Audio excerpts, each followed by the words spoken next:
My thanks to Dr. David Brownstein, who stunned me with the information I'm about to share, plus a quote that re-energizes me.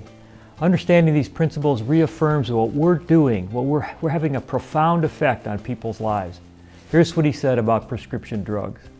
It's ludicrous to think that we were born and made to have our enzyme systems poisoned and our receptors blocked long term and expect a good result. Drugs work, but they have side effects, and we should strive to alert our patients that they should be used short term and then work together to find the solution to the problem. Additionally, studies show that 75% of all Americans over the age of 65 took an average of 4 prescription drugs on a daily basis. Yet not one study has ever been done to document the safety of these random 4-drug combination cocktails. Not one. Here's another shocker. Drug ads misrepresent their effectiveness. They often show a percentage indicating how effective a drug may be, inferring that this is what the science shows. It's usually pretty impressive. The problem is what's advertised is called relative risk and very deceptive. Look next to that percentage and you'll see a little asterisk.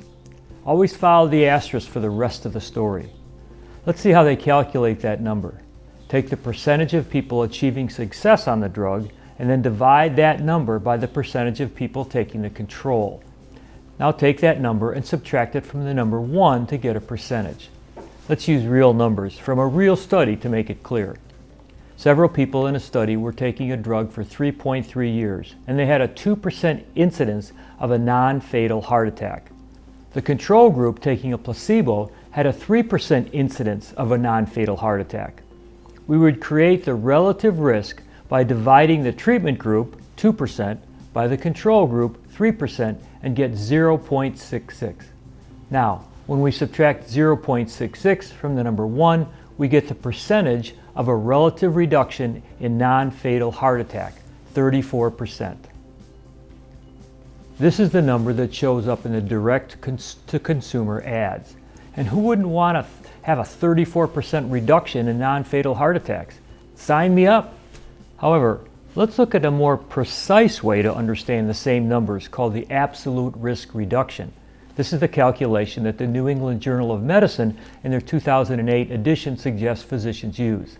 Let's use the same numbers. First, take the percentage of incidence of non-fatal heart attacks from the control group or placebo group and subtract the percentage of incidence in the treatment group.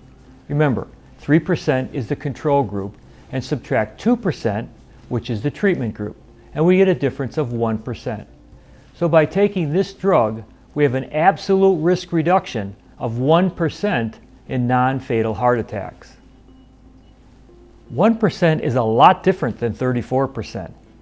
Now let me stretch you a little further because we want to make one more calculation called the number needed to treat, NNT. We want to calculate the percentage from the absolute risk to a number we can use to make a real-life decision.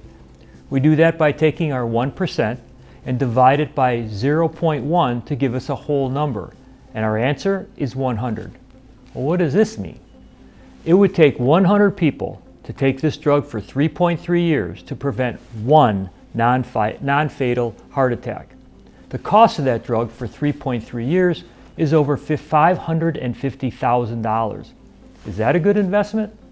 This particular study was done with a major cholesterol-lowering medication over a 3.3-year period. The name of the drug doesn't matter because most cholesterol-lowering medications have the same or worse numbers. I want you to understand the concept. Now, just for fun, let's look at the number needed to treat when using antibiotics for a strep throat. That number is 1.1. In other words, 1.1 people would have to take penicillin for 14 days to effectively treat a strep throat. Let's look at the triple drug therapy used to treat H. pylori. That number is 1.2. So 1.2 people would have to take the drugs to have a positive effect. Dr. Brownstein states that a number needed to treat over 20 is questionable. A number over 50 is ridiculous. And yet major pharmaceutical company drug use studies routinely have numbers needed to treat over 100. Let's come back to Dr. Brownstein's quote. You can't poison a crucial enzyme or block an important receptor for the long term and expect a good result. These are the kinds of discussions that motivate our patients to get well and stay well. There's no question that drugs have a place in medicine, but the concept of wellness are really the future of healthcare, and we're on the forefront. Thanks for your commitment to making a change in people's lives. Thanks for watching. I look forward to being with you again next Tuesday.